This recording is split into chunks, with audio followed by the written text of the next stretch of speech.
নমস্কার বন্ধুরা, আপনারা সবাই কেমন আছেন? আশা করছি খুব ভালো আছেন। আজকের আমি বানাবো এগ কারি। এই রেসিপিটি যেদিন আপনাদের ইচ্ছা করছে না কিছু রান্না করতে, সেদিন আপনারা করতে পারেন। খুব ইজি এবং খুব তাড়াতাড়ি তৈরি হয়ে যায়। চলুন তাহলে স্টার্ট করি। আমার এগ কারি বানানোর জন্য যা যা লাগবে আমি এক এক করে সব সবজিগুলো কুচিয়ে নেব। পেঁয়াজ, টমেটো, 4 থেকে 5 পিস মতো কাঁচা লঙ্কা কুচিয়ে একদিকে আমি কড়া গরম হতে বসিয়ে দিয়েছি। কড়াইটি গরম হয়ে গেলে এর মধ্যে পরিমাণ মতন সর্ষের তেল দিয়ে দিলাম।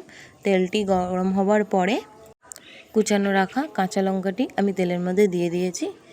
এরপরে পেঁয়াজটিও আমি এর মধ্যে অ্যাড করে দেব। এবার আমি এটাকে নাড়িয়ে চাড়িয়ে একটু লাল লাল করে ভেজে নেব। বেশি লাল করবো না, শুধু পেঁয়াজটার কালার একটু চেঞ্জ হয়ে যাবে। দেখুন এমনি পিঙ্ক পিঙ্ক কালার চলে এসছে। এবার আমি এর মধ্যে কুচানো রাখা টমেটোটি অ্যাড করে দিলাম। টমেটোটি যেন সেদ্ধ হয়ে যায় তার জন্য এর মধ্যে আমি নুনটাও অ্যাড করে দিচ্ছি।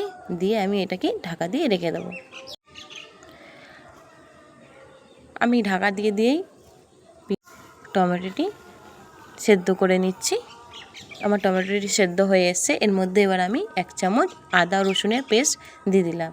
দিয়ে একটু ভালো করে কষিয়ে নেব যেন আদা রসুনের পেস্টটি গন্ধটি চলে যায়। গন্ধটি চলে গেলে এর মধ্যে আমি পেঁয়াজ ও টমেটো বাটাটি এর মধ্যে অ্যাড করে দেবো। আমি এই মশলাটাকেও ঢাকা দিয়ে ভাজবো, যে কারণ মশলার যেন কাঁচা গন্ধ একটুও না থাকে, ভালো করে কষানো হয়ে যায়। দেখুন আমার মশলা থেকে প্রায় জল শুকিয়ে এসছে। এর মধ্যে এবার আমি এক এক করে গুঁড়ো মশলাগুলো অ্যাড করে দেব। গুঁড়ো মশলার মধ্যে হলুদ গুঁড়ো, লঙ্কা গুঁড়ো, ধনে গুঁড়ো ও জিরে গুঁড়ো 1 চামচ করে অ্যাড করে দিলাম।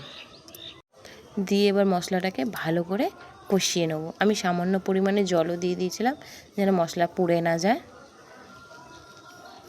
আবার আমি ঢাকা দিয়ে দেবো। এই পুরো রান্নাটাই আমি ঢাকা দিয়েই করছি, যে বেশি আঁচে জোর আঁচে আমি করব না।